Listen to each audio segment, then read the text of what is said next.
Mukhtasar Jami'us Shaghir, kita lanjutkan hadis nomor 21. Rasul sallallahu alaihi wasallam bersabda, "Ibda' binafsik, mulailah dengan dirimu sendiri.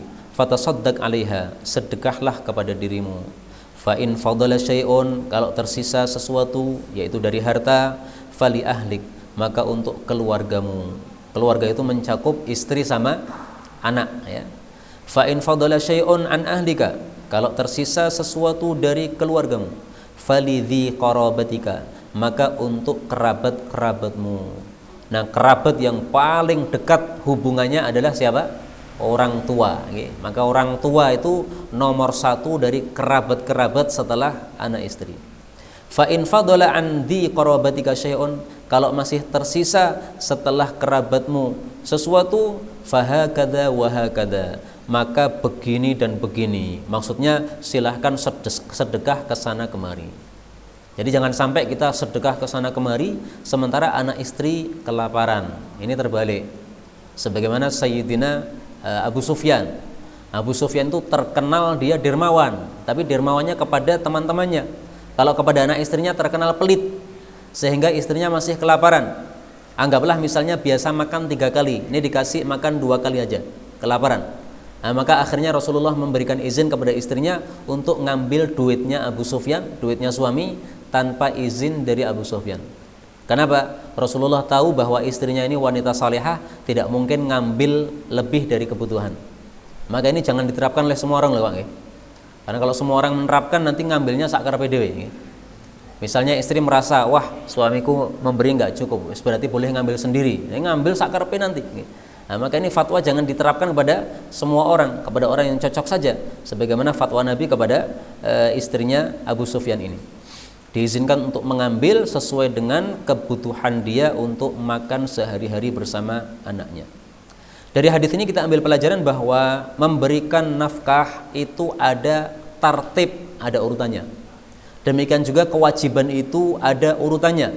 Maka kewajiban yang lebih wajib hendaklah dinomorsatukan. Kewajiban yang kurang wajib dinomor 2-kan, dan seterusnya begitu. Misalnya ada orang punya utang puasa Ramadan, ini membayar utang hukumnya wajib, sementara puasa Syawal hukumnya sunnah. Jangan sampai yang sunnah didahulukan daripada yang wajib. Ini terbalik. Sesuai hadis ini, dahulukan yang wajib dulu, karena kita nggak tahu kapan kita mati. Bisa aja setelah kita melakukan puasa Syawal, belum melunasi utang puasa Ramadan, sudah mati duluan. Jadi ninggal utang puasa kalau begitu. Nah, maka dahulukan utangnya dulu. Atau kalau mau enak ya pakai mazhab Syafi'i, melunasi utang Ramadan sekaligus diniati untuk puasa Syawal. Jadi selesai, 2 langsung 2 in 1. Nah, bisa juga, meskipun pahalanya tetap lebih sedikit. Baik, kemudian hadis ini nomor 21 ini adalah penjelasan untuk kalam Allah di dalam Al-Qur'an. Allah Subhanahu wa taala menyebutkan pada surah Al-Baqarah ayat 219, "Wa yas'alunaka madza yunfiquna qulil 'afu." Mereka bertanya kepada engkau apa yang mereka infakkan, maka Nabi mengatakan al-'afwa, kelebihan yang kamu infakkan. Artinya cukupi dirimu sendiri. Kalau masih ada kelebihan, maka cukupi anak istrimu. Kalau masih ada kelebihan, baru kamu infak ke sana kemari tadi. Jadi jangan sampai dirinya dan anak istrinya belum cukup, malah sudah infak ke sana kemari, sehingga mereka pada kelaparan tidak mendapatkan haknya yang wajib. Tidak boleh seperti itu. Hadis 22, abridu, tunggulah dingin, bidzuhri, untuk salat duhur. Fa inna, karena sesungguhnya syiddatal hari, dahsyatnya panas, min fayhi jahannam, dari menggelegaknya neraka jahannam. Hadis ini riwayat Kha, yaitu Imam Bukhari. Maksud hadis ini adalah pada musim-musim panas, untuk negara-negara yang panas disunahkan sholat duhurnya untuk diundur apabila terlalu panas. Sehingga hadis ini berlakunya untuk negara-negara panas. Di Indonesia hadis ini nggak berlaku. Kenapa? Nggak ada syiddatul har, nggak ada dahsyatnya panas, nggak ada. Adanya panas atau sejuk atau dingin di Indonesia ini. Dahsyat panas nggak ada. Maka untuk Indonesia nggak ada pengunduran sholat duhur, nggak ada. Kalau di Arab, nah itu bisa, diundurkan sampai 1:30 baru sholat duhur, nggak ada masalah. Karena di awal duhur itu panasnya dahsyat. Nanti kalau diundurkan sudah pertengahan waktu, nah itu sudah mulai agak dingin sehingga mereka lebih khusyuk untuk sholat duhur tersebut. Kemudian dari hadis ini diambil dua pelajaran. Pelajaran pertama, Nabi menyuruh kita untuk seperti itu, tujuannya tiada lain supaya sholat bisa khusyuk. Karena itu kesimpulan umum dari hadis ini adalah perkara-perkara yang menyebabkan tidak khusyuk hendaklah dihilangkan. Masjid jangan dikasih kaligrafi, itu menyebabkan tidak khusyuk. Di temboknya kasih kaligrafi, orang sholat melihat kaligrafinya, lupa rakaatnya berapa, gara-gara kaligrafi tadi. Ini mengganggu kayak begini. Mimbar dibikin sangat indah sekali sehingga orang yang sholat semuanya ngelirik mimbarnya karena sangat bagusnya, ukiran-ukirannya yang macam-macam, warna-warni yang macam-macam. Ini tidak berhak kayak begitu. Mimbar yang nyunah yes, yang biasa kayak gini, yang rodok bolong sidik nggak apa-apa. Yang penting bisa untuk mimbar, tidak usah bagus-bagus. Orang bolong kan juga nggak masalah, Pak. Tidak mengurangi kekhusyuan apa khutbah, nggak ada masalah. Bolong nggak apa-apa. Nggak harus diganti, enggak. Tapi kemudian pelajaran yang kedua, bahwasanya jahanam itu betul-betul sekarang sudah ada. Dan ini akidah Ahlus Sunnah wal Jamaah. Lah orang-orang Mu'tazilah, kelompok sesat. Mu'tazilah itu kelompok sesat seperti Syiah, Khawarij dan sebagainya itu. Nah, Mu'tazilah mengatakan surga dan neraka itu belum ada. Nah, kalau Ahlus Sunnah mengatakan surga neraka sudah ada. Di mana surga neraka? Dulu Nabi ketika Isra Mi'raj naik ke langit, beliau di sana melihat surga dan neraka. Berarti surga neraka itu tempatnya di atas langit sana. Kita nggak ngerti, yang penting sudah ada berdasarkan hadis-hadis yang sangat banyak. Hadis 23. Absyir, bergembiralah Ammarun, wahai Ammar, Ammaru, wahai Ammar. Taqtuluka, akan membunuh kamu al-fi'atu, kelompok al-baghiyah yang melampaui batas. Hadis ini sahih riwayat yaitu Imam Turmudi. Hadis ini fadilah bagi Sayyidina Ammar bin Yasir, bahwasanya dia akan mati dalam kondisi apa? Mati syahid. Jadi Ammar bin Yasir ini termasuk sahabat Nabi yang diberi kemuliaan besar oleh Allah.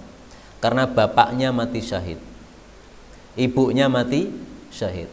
Kemudian dijanjikan oleh Nabi, bergembiralah wahai Ammar, kamu nanti juga mati syahid. Karena yang membunuh kamu adalah kelompok yang salah. Nah, kasus pembunuhan terhadap Ammar ini kapan? Ternyata terjadinya ketika perang antara kelompok Sayyidina Ali dengan Sayyidina Muawiyah. Ini sama-sama sahabat Nabi. Dua-duanya sahabat Nabi, tetapi kemudian terjadi peperangan. Nah, dari dua kelompok ini, karena sama-sama orang baik sahabat Nabi, yang benar siapa? Ketahuan setelah Ammar mati bahwasanya yang benar adalah kelompoknya Sayyidina Ali. Karena Ammar bin Yasir ini masuk dalam kelompok Sayyidina Ali. Bahkan Ammar bin Yasir ini merasa heran kepada sahabat-sahabat Nabi yang tidak mau gabung sama Sayyidina Ali. Ammar menegur kepada sahabatnya, kalian itu gimana? Kalian tuh sahabat Nabi tapi nggak mau membantu Ali bin Abi Thalib. Ini Ali bin Abi Thalib dalam kebenaran, kok nggak dibantu? Ibnu Umar pada waktu terjadi perang ini termasuk sahabat Nabi yang menyingkir. Dia tidak mau ikut-ikutan. Kenapa? Ini perang antara dua kubu sahabat Nabi. Enggak berhak saya ikut. Kenapa? Karena ini perang sesama muslim. Kalau perang dengan orang kafir, saya ikut, kata Sayyidina Ibnu Umar. Tapi konon di akhir hayat Sayyidina Ibnu Umar itu merasa menyesal. Kenapa dulu saya tidak gabung bersama Sayyidina Ali bin Abi Thalib radhiyallahu taala anhu. Nah, maka dari hadis ini jelas bahwa Sayyidina Ammar karena dia gabung dengan Sayyidina Ali bin Abi Thalib, ini kelompok Ali bin Abi Thalib yang menang. Kelompok Muawiyah ini kelompok yang salah, sehingga disebut oleh Nabi di sini al-fi'atul baghiyah, kelompok yang memberontak, yaitu memberontak terhadap kepemimpinan yang sah. Jadi baghiyah, bughat itu maksudnya adalah para pemberontak terhadap kepemimpinan yang sah. Karena memang Sayyidina Ali kepemimpinannya sah. Dia dipilih oleh umat Islam. Dia tidak mengangkat dirinya sendiri, pilihlah saya sebagai khalifah, enggak. Dia dipilih oleh ahli musyawarah sehingga kepemimpinannya sah. Tapi tolong diperhatikan, jangan sampai dengan kasus ini kemudian kita mengatakan Muawiyah kafir. Enggak kafir. Jangan mengatakan berdasarkan kasus ini berarti Muawiyah itu munafik. Enggak munafik. Muawiyah salah. Manusia salah itu wajar napa mboten, Pak? Wajar. Kita mengatakan Muawiyah salah, nggak apa-apa, memang salah, al-fi'atul baghiyah.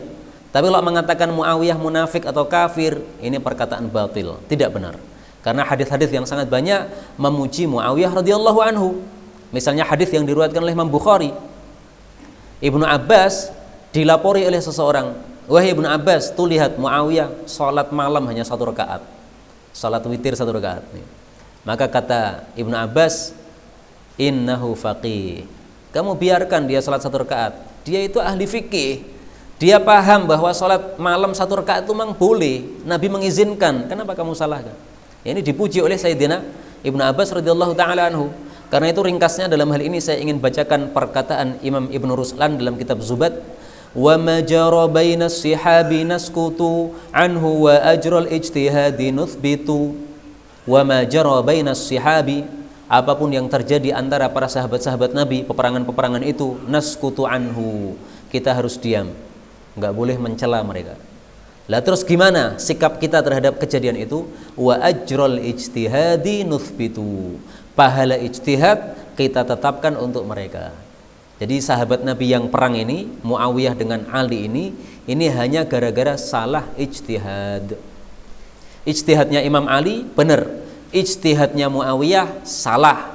Dia dalam kelompok yang salah karena ijtihadnya salah. Tapi seseorang yang melakukan ijtihad dan dia berhak untuk ijtihad, itu berdasarkan hadis Nabi yang lain, kalau dia salah dia mendapatkan pahala berapa? 1.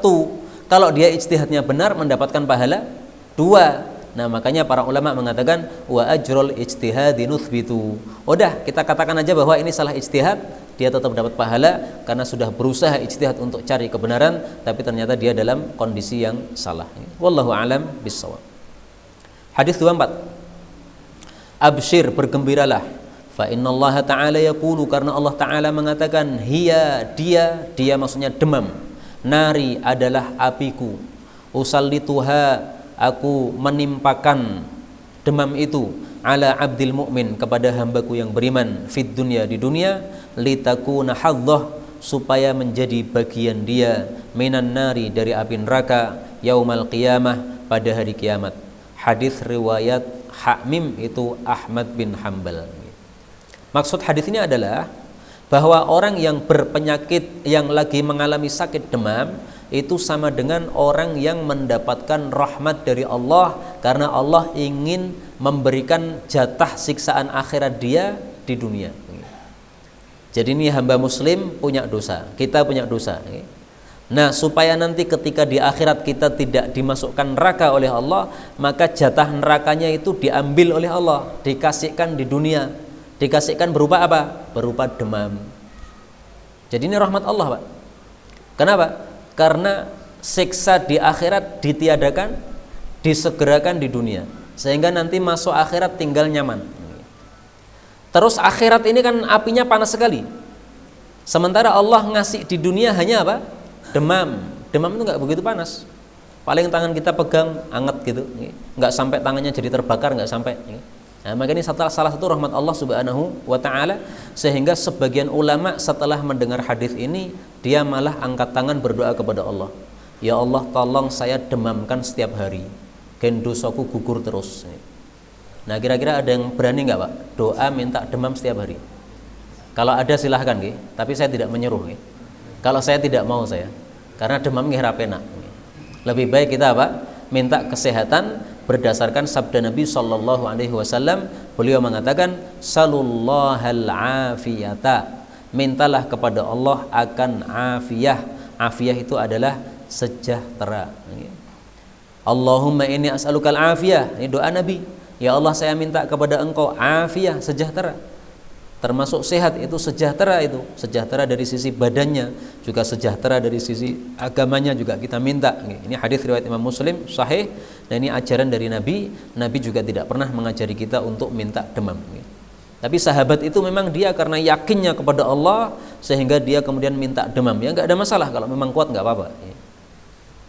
Hadis 25. Absyiru, bergembiralah, inna min ni'matillahi alaikum, sesungguhnya termasuk nikmat Allah kepada kalian. Apa? Annahu, bahwasanya laisa ahadun minan nas, tidak ada seorang pun manusia, yusalli hadhihi sa'ah, salat pada waktu ini, ghairukum, selain kalian. Hadis riwayat Imam Bukhari. Maksud hadis ini adalah Nabi suatu saat itu mengakhirkan sholat isya sampai pada akhir waktunya. Akhir waktu isya itu kapan? Diperselisihkan oleh para ulama. Ada yang mengatakan separuh malam, ada yang mengatakan sepertiga malam. Nah, kita hitung aja ya, waktu isya dari jam 7 ya sampai subuh. 8, 9, 10, 11, 12, 1, 2, 3, 4, 9 jam. Nah, maka kalau kita mengatakan bahwa akhir waktu isya adalah sepertiga malam, berarti dari jam 7, 8, 9, 10. Jam 10. 8, 9, 10. Jam 10 ini adalah apa? Akhir waktu isya. Kalau kita katakan bahwasannya akhir waktu isya itu adalah separuh malam, dihitung aja berarti 4,5. Karena tadi 9. 4,5 jam. 8, 9, 10, 11, 30. 11.30. Jadi setengah 12 itu akhir waktu isya. Nah, anggaplah ini waktu itu Nabi sholatnya jam 11. Nah, setelah selesai sholat jam 11 malam, sholat isyanya, beliau kemudian mengatakan, bergembiralah karena ini termasuk nikmat Allah, tidak ada seorang pun manusia yang sholat isya jam 11 ini selain kalian. Dan ini terbukti, Pak. Sejak dulu kala nggak ada orang sholat isya jam 11. Sampai hari ini juga saya belum menemukan orang sholat isya jam 11. Dan hadits ini menunjukkan bahwa sholat isya itu paling utamanya dilakukan pada akhir waktunya. Maka sholat isya lebih utama dilakukan jam berapa? Jam 11 daripada jam 7. Nah, ini sunnah Nabi SAW. Saya pengen tanya niki, sunnah mau diterapkan apa mboten ini nanti malam ini? Sholat isya jam 11 diterapkan apa mboten? Kita yang mboten ya kita ini. Nah, maka perlu diketahui juga bahwa sunnah ini adalah menjadi satu kelebihan, amalan yang menjadi amalan yang utama dengan syarat tidak memberatkan jamaah. Kalau memberatkan jamaah, maka mengakhirkan salat isya pada akhir waktunya itu bukan satu yang afdal. Karena itu dalam sejarah tidak ada satupun khulafaur rasyidin sengaja melakukan salat isya di akhir waktu, enggak ada. Ini hanya sekali ini di masa Nabi SAW atau beberapa kali, tetapi sangat jarang Nabi melakukan hal tersebut karena beliau khawatir untuk memberatkan para jamaah. Tapi seandainya tidak memberatkan, ini yang paling bagus. Saya pernah di Temboro itu sholat isyaknya sekitar jam 9. Karena santri-santri ba'da maghrib aktivitas mereka pertama makan. Setelah itu kemudian mengulangi pelajaran. Setelah mengulangi pelajaran selesai baru mereka sholat isya. Nah, maka jam 9 sholat isya itu pas untuk mereka. Karena jam 6 baru selesai salat maghrib. Kemudian makan dan lain-lain sampai jam 7. Kemudian mengulangi pelajaran 2 jam. 8, 9. Pas sekali. Okay? Habis salat isya langsung tidur. Ini sesuatu yang bagus kalau bisa diterapkan dengan syarat tidak memberatkan jamaah. 26. Absyiru, bergembiralah, fa inna hadzal Qur'an, sesungguhnya Quran ini tarafuhu biyadillah, ujungnya itu di tangan Allah. Wa tarafuhu biaidikum, sementara ujung yang lainnya di tangan kalian. Fatamassaku bi, maka pegang teguhilah Al-Qur'an. Fa innakum lan tahliku, kalian tidak akan binasa, walan tadillu, dan tidak akan sesat, ba'dahu, setelah Al-Qur'an, maksudnya setelah memegangi Al-Qur'an, abadan, selama-lamanya. Hadis riwayat Tabarani. Maksud hadis ini adalah bahwa Al-Qur'an itu penyambung antara manusia dengan Allah. Jadi bukan berarti betul-betul ada tali yang kita pegang, enggak ya. Ini adalah satu gambaran bahwasanya untuk bisa sambung sama Allah kita harus menggunakan apa? Al-Qur'an. Kalau kita menggunakan Quran, yaitu mengamalkan isi Quran, kita nanti akan sampai kepada Allah, sehingga akan diridhoi Allah, akan dimasukkan dalam jannahnya Allah Subhanahu wa taala. Maka dengan kata lain, siapa pengen masuk surga harus ngamalin Quran. Yang tidak mau mengamalkan Quran berarti tidak mau masuk surga. Kenapa? Ini syarat untuk sampai kepada Allah. Quran, ujungnya satunya di Allah, ujungnya satunya di kita. Kita amalkan sampai sama Allah, masuk surga. Enggak. Karena itu hadis ini para ulama sepakat bahwasanya mempelajari Quran hukumnya adalah apa? Wajib. Tidak ada perselisihan pendapat di antara para ulama. Wajib hukumnya pelajari Quran. Kenapa? Karena kita tidak akan tadillu, tidak akan tersesat kalau pegangi Quran. Maksudnya pegangi itu mengamalkan isinya. Nah, tidak mungkin kita mengamalkan isinya kecuali kita memahami isinya. Tidak mungkin kita memahami kecuali kita mempelajari. Karena itu mempelajari Quran hukumnya wajib, tidak ada perselisihan pendapat. Hadis 27, absyiru, bergembiralah, wabasyiru, dan kabar gembirailah, berilah kabar gembira, mawara'akum, siapapun yang di belakang kalian, maksudnya orang-orang setelah kalian, annahu man syahida an la ilaha illallah, barang siapa yang bersaksi tidak ada Tuhan yang berhak disembah selain Allah, shadiqan biha, dia jujur dengan ucapan tersebut, dakhalal jannah, pasti masuk ke dalam jannah. Hadis riwayat Hakmim Ahmad bin Hanbal. Ini hadis yang sangat menggembirakan kita sebagai umat Islam, karena semua kita sudah mengucapkan apa? La ilaha illallah, tapi kita harus shadiqan biha, jujur dengan ucapan tadi, maksudnya yakin. Apakah kamu yakin bahwasanya la ilaha illallah? Yakin betul, dijamin dakhalal jannah, masuk jannah. Tapi jaminan masuk jannah ini bukan berarti jaminan tidak masuk neraka. Harus dibedakan ya. Jaminan masuk surga dengan jaminan tidak masuk neraka itu berbeda. Orang yang dijamin masuk surga belum tentu tidak masuk neraka. Belum tentu, okay? Bisa jadi dia masuk neraka, bisa jadi tidak. Yang penting nanti akhirnya masuk ke dalam surga. Tapi kalau dijamin tidak masuk neraka, nah ini pasti masuk ke dalam surga. Jadi terbalik, okay? Kalau dia dijamin masuk surga, maka bisa saja masuk neraka. Tapi sebaliknya, kalau dijamin tidak masuk neraka, pasti masuk surga. Mudah-mudahan semua kita tidak ada yang masuk neraka. Amin ya rabbal alamin. Hadis 28, absyiru, bergembiralah, hada rabbukum, ini Rabb kalian, qad fataha, sudah membuka, baban, satu pintu, min abwabis sama, dari pintu-pintu langit, yubahi, membanggakan, bikum, terhadap kalian, al malaikah, pada para malaikat.